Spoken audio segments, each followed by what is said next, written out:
Prophet with the words, the fasting is mine, and I reward for it, and the reward is multiplied 10 times. So every day during the month of Ramadan that we fast, we receive the reward of fasting 10 days. Every day during the month of Ramadan, every person you may have fed, you got the reward of feeding 10 persons.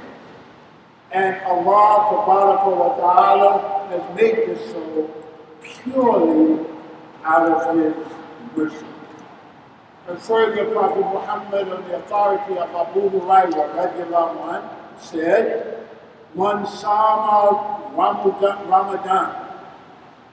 Man sama Ramadan imanan wa ihtisaban, Gufira lahu ma taqaddama min dhanbi.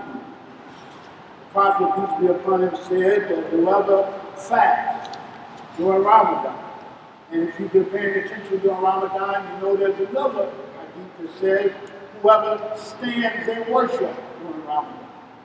And then there's a third hadith that says, whoever stands on Laylatul Qadr, whoever stands on the night of power during Ramadan, Gufira lahu ma taqaddama min dhanbi.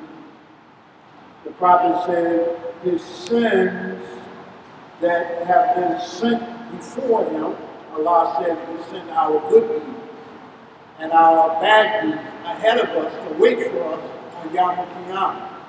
Well, the Prophet said that whoever stands and whoever fasts and whoever seeks Laylatul Qadr during Ramadan, the sins that have been sent before to wait for us are forgiven.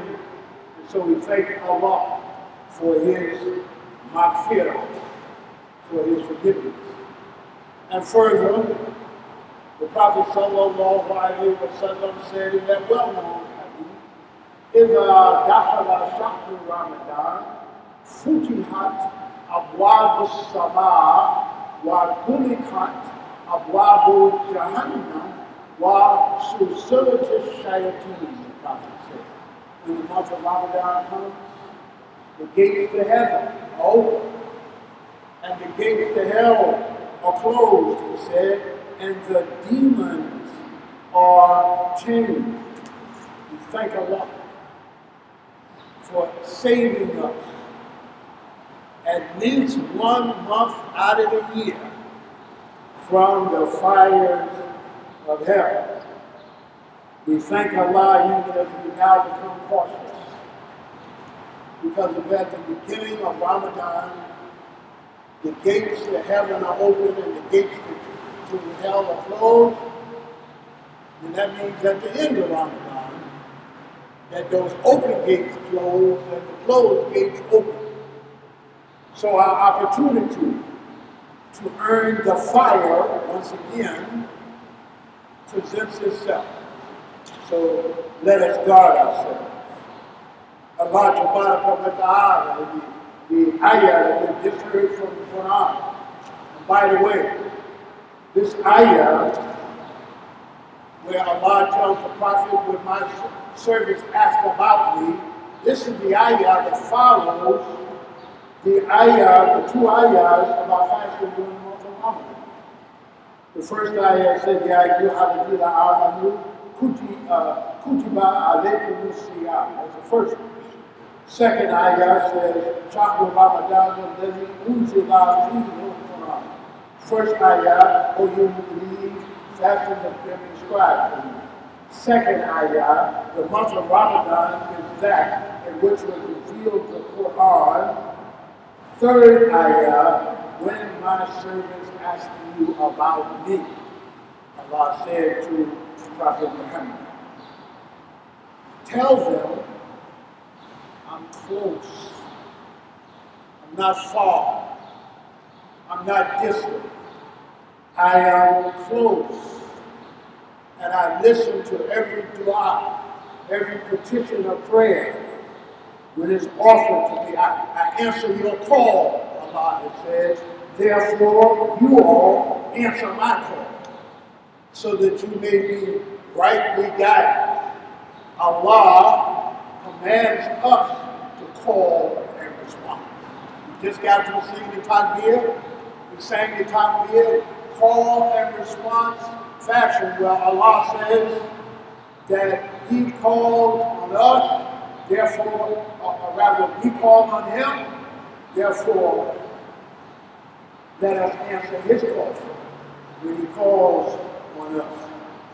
Dear brothers and sisters in Islam, we have just completed a month of the oldest Muslim religious practices in America.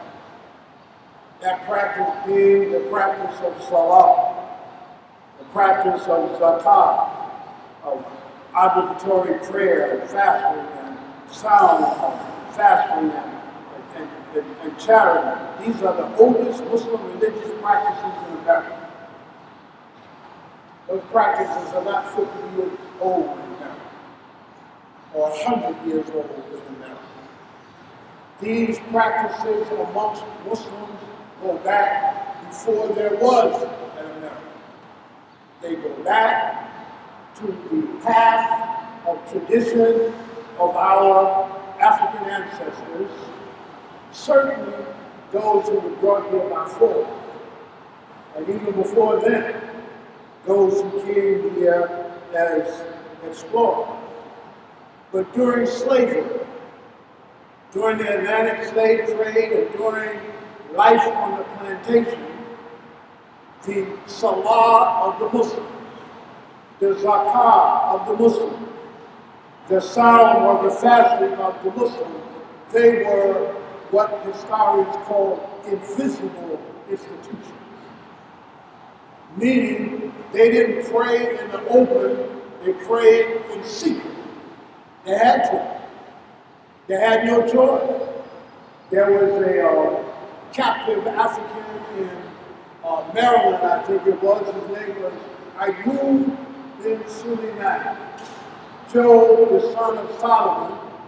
He was praying in the privacy of the slave quarters one day, and the slave master's little son ran in on him and caught him praying, and then went out, got some rocks, and began throwing rocks at EIDUL. And EIDUL chased the slave master's son. And when the slave master saw it, he said, wait, what is going on here? What are you doing? And then the slave master's son told his father, Daddy, the slave was praying, he had his face down on the floor. You see, he was praying in secret. The Muslim slaves fasted in secret. Imagine fasting on a plantation. Fasting during the month of Ramadan secretly. Paying zakah, sadaqah, secretly. Sylviane Joof, in her book, Servants of Allah, she says that at the end of the month of Ramadan, that those African slaves practicing the invisible institution of fasting, they would celebrate the year. They couldn't gather like this and sing the takbir. Matter of fact, it was against the law for even 5 slaves to stand together anywhere except in the cotton field. But they used to go up to each other on the day of the Eid. They would bake special little pastries, special little flavored pancake, Johnny cake, old cake, and they would give it to each other, Sylviane Joof says, and they called it sadaqah. And they did this as a way of celebrating the Eid. So even if you think back on Muslim history, the first 10 years of the revelation in Mecca of the Quran, the Muslims prayed in secret. They didn't pray in the open. They used to meet in each other's house, or they would go in the desert outside of Mecca, and they prayed in secret until they were able to get out of Medina and then pray openly. Our ancestors, Muslims, prayed in secret here in America. And now here we are, 400 and some odd years later, praying openly, praying defiantly. And La ilaha illallah tabir. Our collective fasting as an ummah, listen, our collective fasting as an ummah within an ummah should and must serve as a reminder to us that we as a people, I'm not talking about you fasting personally, you know me, I'm going to talk about the things that we do and should do as a people. The fasting during the month of Ramadan that we just completed, where we would come to the masjid and gather and break bread together. Now here we are on the day of Eid together. This should serve as a reminder to us as an ummah within an ummah. There's an ummah of Muslims here in America. Ummah Muhammad sallallahu alayhi wa sallam. And the ummah in America looks like the global ummah. You have everybody in America. Muslims from every corner of the planet Earth. All here in America. Ummah Muhammad. Friend of mine, elder of mine, Dr. Aga Saeed, he once said that in America, he said, the issues are more complex than simply immigrant versus indigenous Muslims. People from the Middle East alone in America come from 22 different countries. People from South Asia come from different countries. So we're not simply talking about 4 or 5 or even 20 groups of people.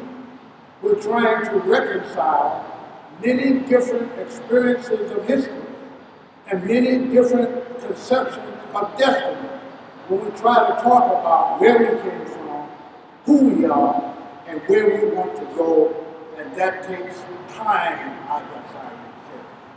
So I'm encouraging us to think of ourselves now. I'm talking to us, Black and brown American Muslims, Muslims of African descent, Spanish-speaking Muslims of Latino descent. I'm talking to us as an ummah within an ummah.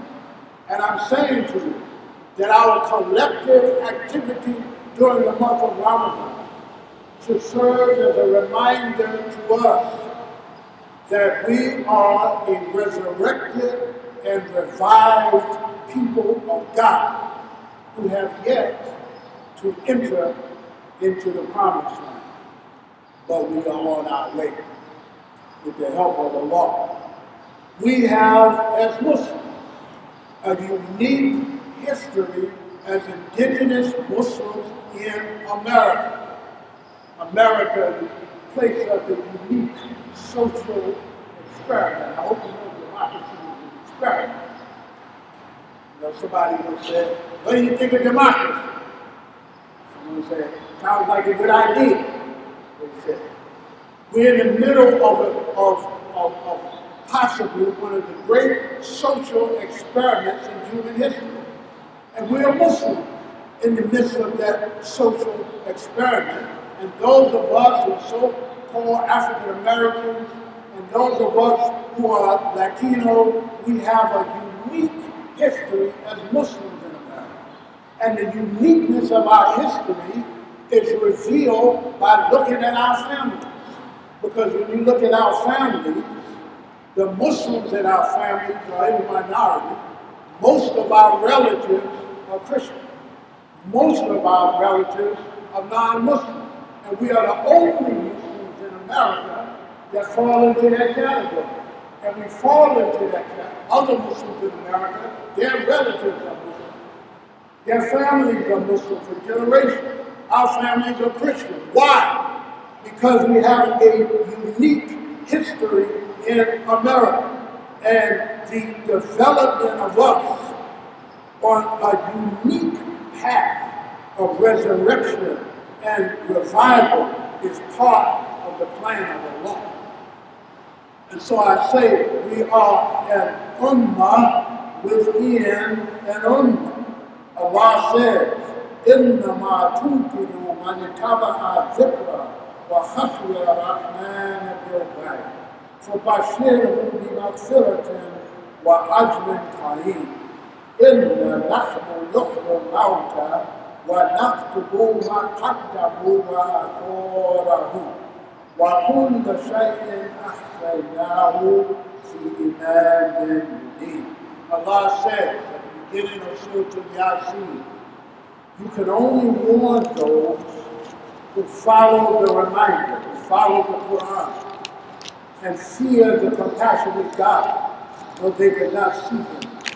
To such people, give good news of forgiveness and a generous reward. Surely we shall resurrect the dead. We're recording all that they sent ahead and all that they left behind, and we've recorded everything in an open book, an open ledger. Allah says, I say to you, as the Ummah within the Ummah, we are resurrected people, resurrected by Almighty God, resurrected by Allah, revived by Allah. Those of us who are Latino, Muslim, Puerto Rican, Muslim, Dominican, Muslim, wherever, Muslim Brazilians. You were Muslim before you came here.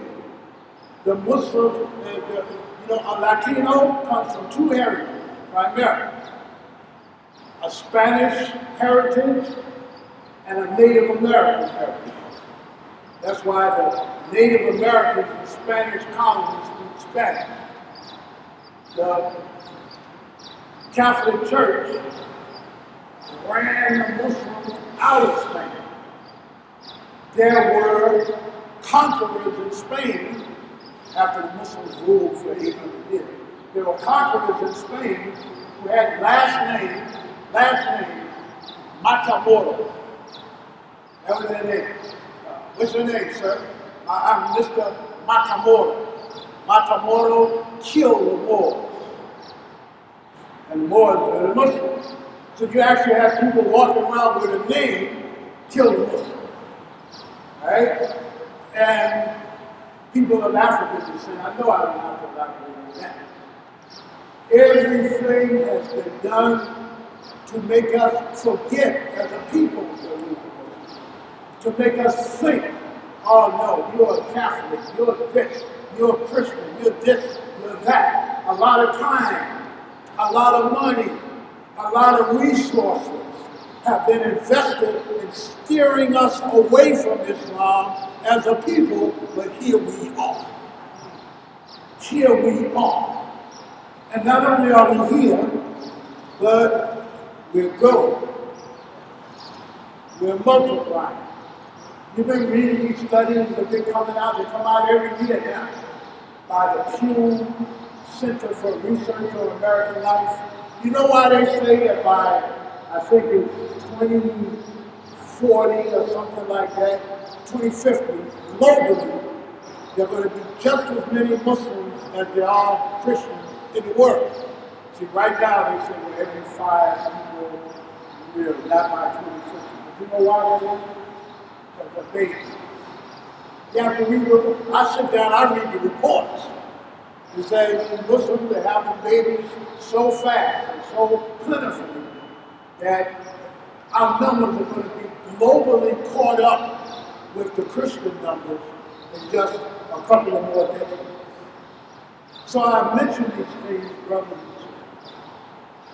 And you all know, y'all are members of the MIB family, MIB network, so you know when you come here, you're going to have to be an MIB football. Okay? And hear things you're not going to hear other places, but things that we need to hear. We are an ummah within an ummah, and we must concern ourselves with that which is best for our development and which is true to who we are, not who somebody else is. We shouldn't be trying, and when you see brothers and sisters, they become Muslims, and they want to become an artificial somebody, or an honorary somebody. You know, they want to be an honorary Arab, and they're talking with an Arab accent, and they're from Brooklyn. They want to be an honorary Pakistani. And you see them, they're talking with a Pakistani accent, and they're from the South Bronx.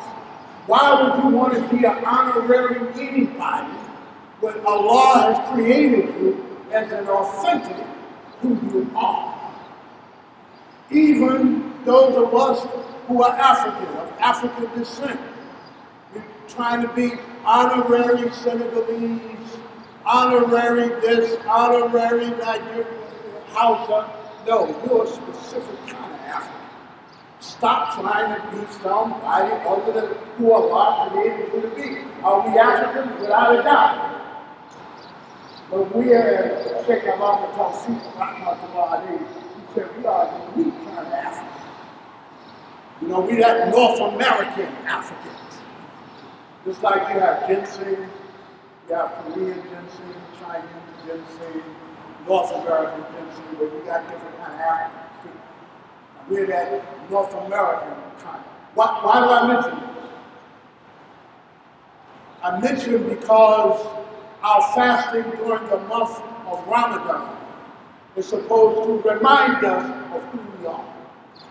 It's supposed to remind us of our heritage as Muslims in America. It's supposed to remind us that we have a unique positioning within the Ummah of Muhammad in America. Someone asked me yesterday, why were y'all fasting yesterday? When so many of the other Muslims have broken their fast in New York and around the country. Well, we were fasting because we chose to exercise our right as Muslims to sight the moon where we live and where we pray, as opposed to where somebody else lives. When somebody else prays. And you know what? We have the right to do that. We have the right to do that under Islamic law as Muslims. And I got news for you. Do you know that that's what everybody does?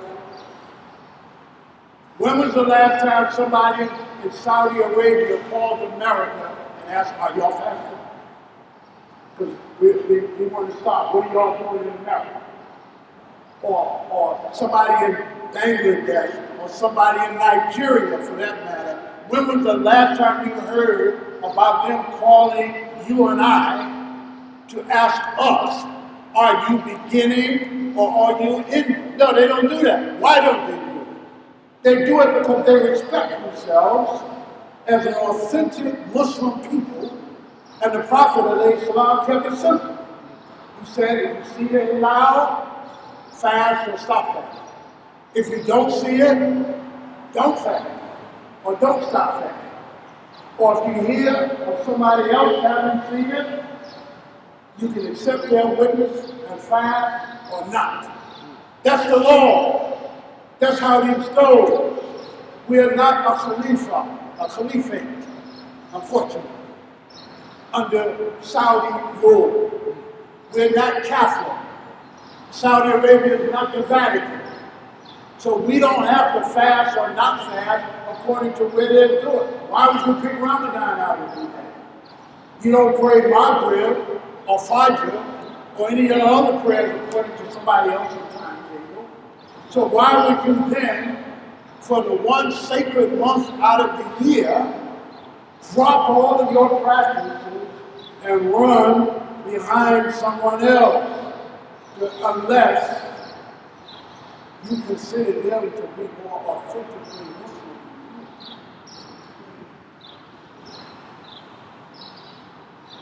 Or unless you think the sky is different where somebody else is than it is where we are.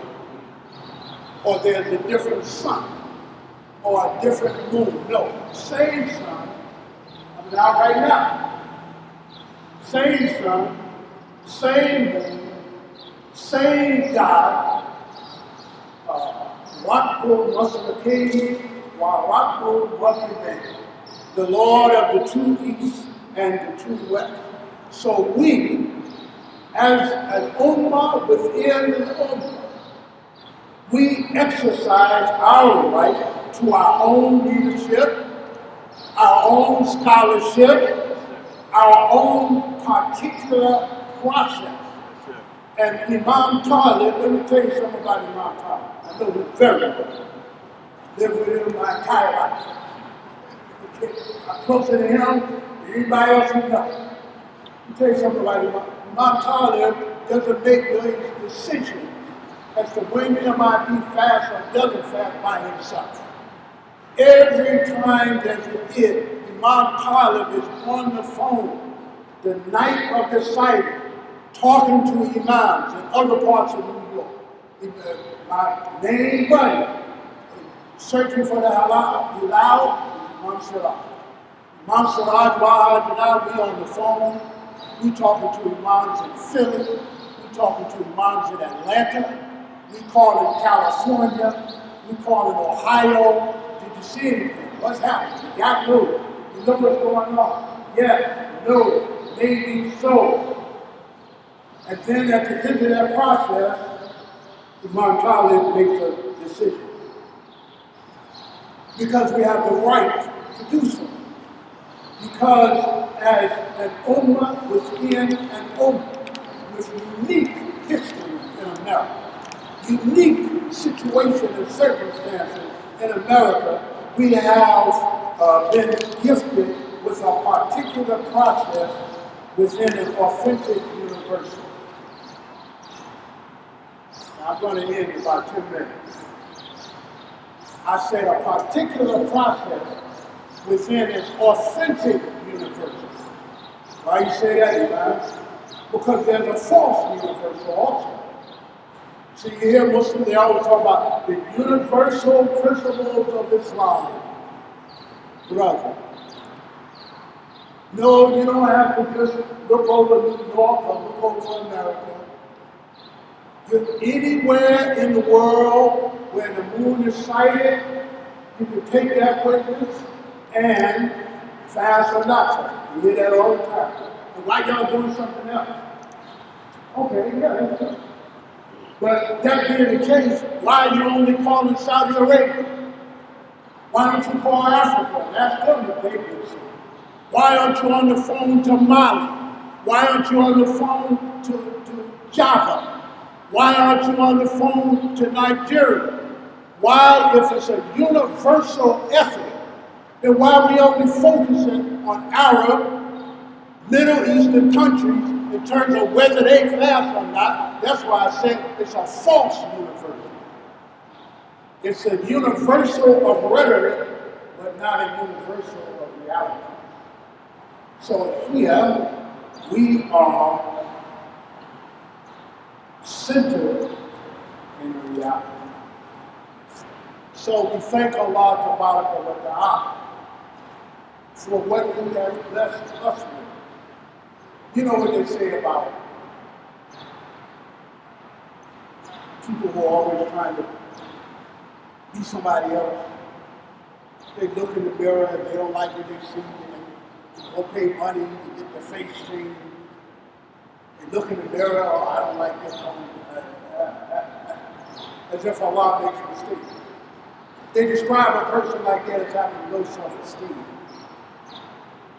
But we want to make sure as a people that we don't have low self-esteem. That doesn't make us better than anybody else, but it doesn't make us less than anybody else. We are who Allah created us to be. And we need to encourage our young people to be who Allah created them to be. And we need to encourage those who have the aptitude to study, to qualify to be a people who helps to treat the sicknesses of our people. Everybody have problems. Everybody have issues. Everybody have situations. But we need our counselors, our therapists, that should say, as Muslims from our background, who understand our trauma, understand our everyday life.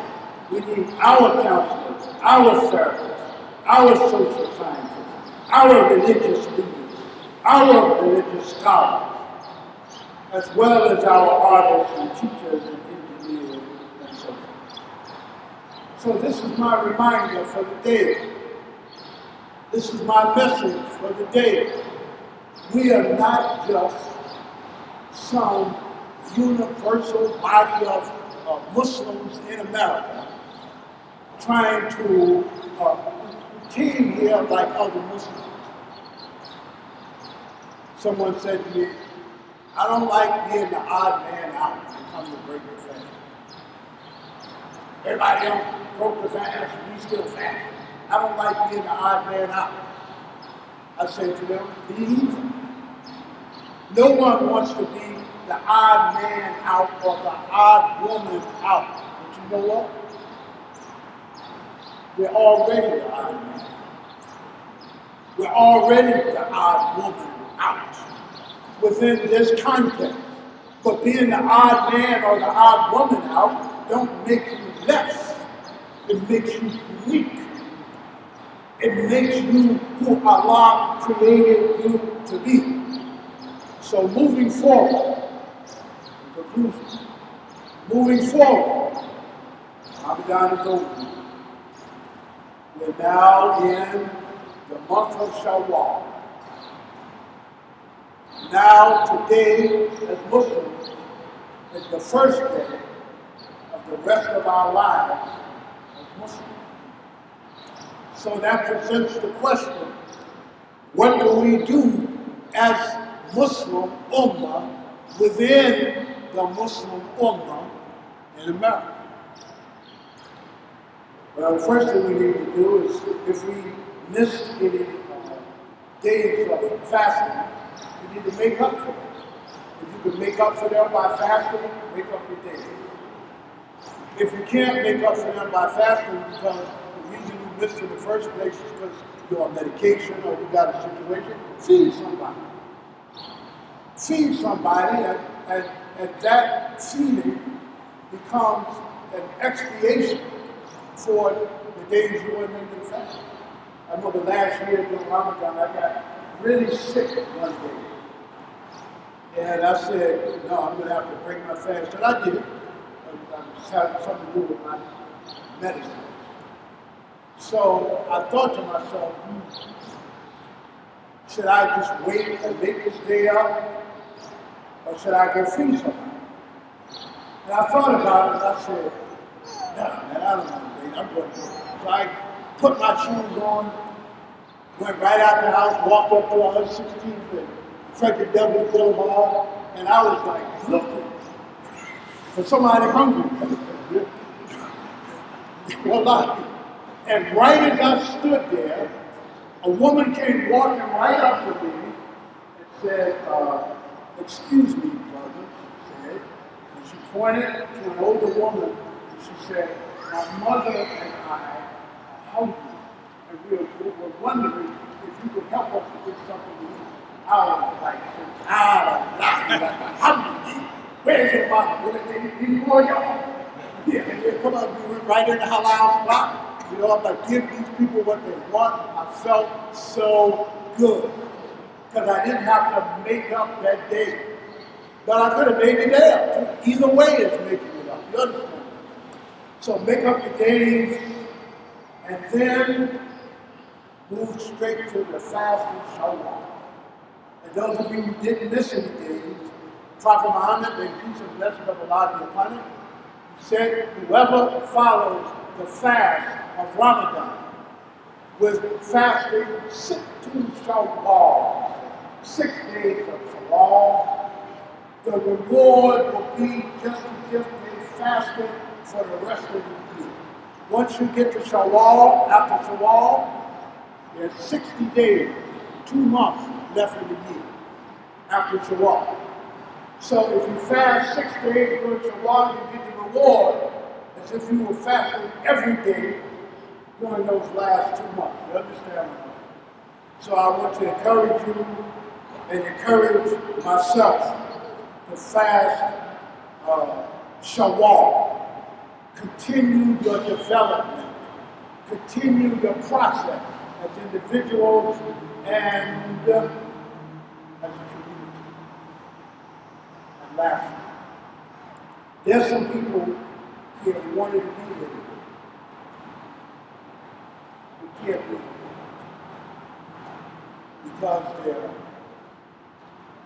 ill. Our brother, Manasseh, last name, Brother Manasseh does such an excellent job of cleaning and the mosque, beautiful spirit, impeccably dressed in pastel colors, every Juma, that Brother Manasseh, very ill. You know, you see him, he always walks with a limp and whatnot because he was in a very terrible car accident years ago. And now his old injuries are really burdening him. He can't walk. Last we heard from him this morning, he texted Brother Mansour, said, I can't come, I can't walk, I'm calling the ambulance. One of his sisters, Sister Khadija, right? Another sister named Khadija, Brother Abdul ill, want to be here, can't be here. Why do I mention that? Number one, may Allah give both of them and anyone else who I didn't know about or did not mention, give them shifa'ah. Give them shifa'ah, Ya Allah. Give them healing. Those who are sitting right here, there are people who are sitting here who are in the process of getting medical testing, going here, going there. May Allah give you degrees of healing and sustain you, give you shifa. This and our collective du'as for each other. Our collective du'as for each other give us a chance to exercise our spiritual power as a community.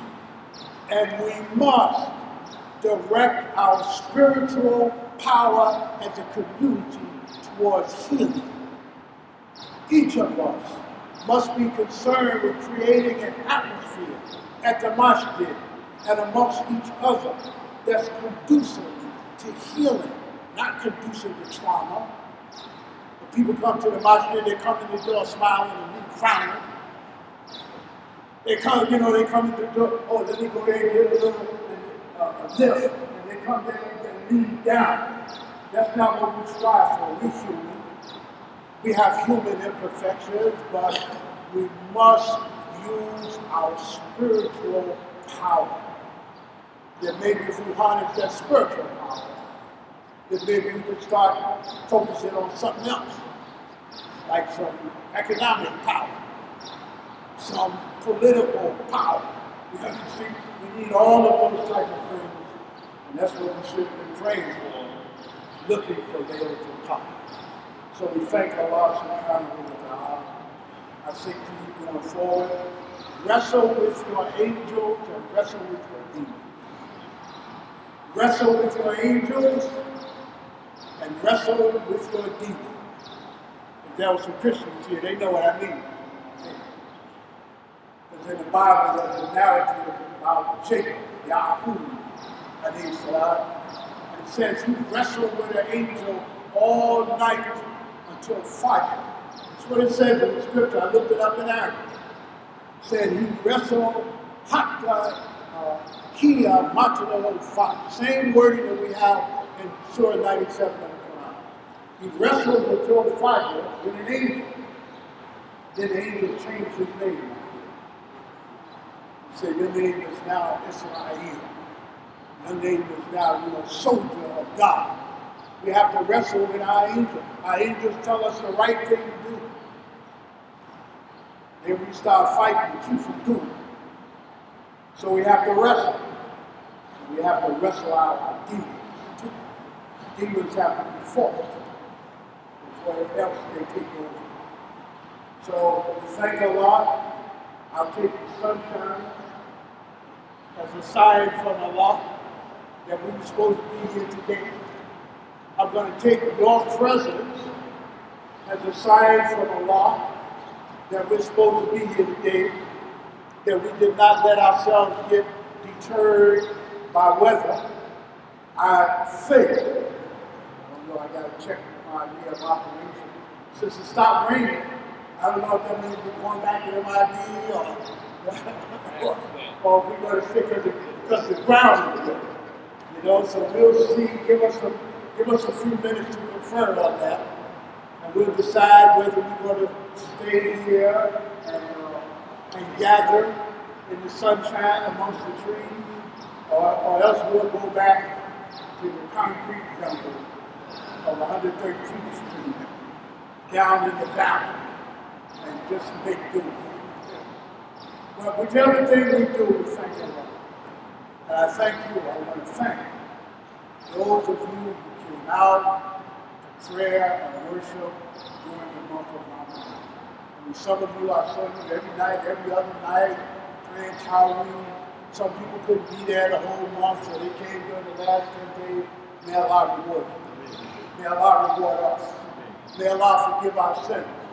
May Allah have mercy on us. May Allah strengthen us.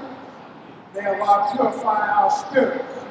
And may Allah fill us with a secure future for our children. Let me say it was about young people. Got young people I see right now too. Young people did well in school. I was looking at Shalom there, and two brothers, and I think saw Muhammad somewhere. These boys and girls doing well in their endeavors. May Allah bless them. And may Allah bless them. Subhanaka Allahumma wa bihamdik. Ashhadu an la ilaha illallah. Astaghfiruka wa atubu ilayk. بسم الله الرحمن الرحيم والعصر إن الإنسان لفي خسر إلا الذين آمنوا وعملوا الصالحات وتواصوا بالحق وتواصوا بالصبر وصدق الله أكبر الله أكبر الله أكبر لا إله إلا الله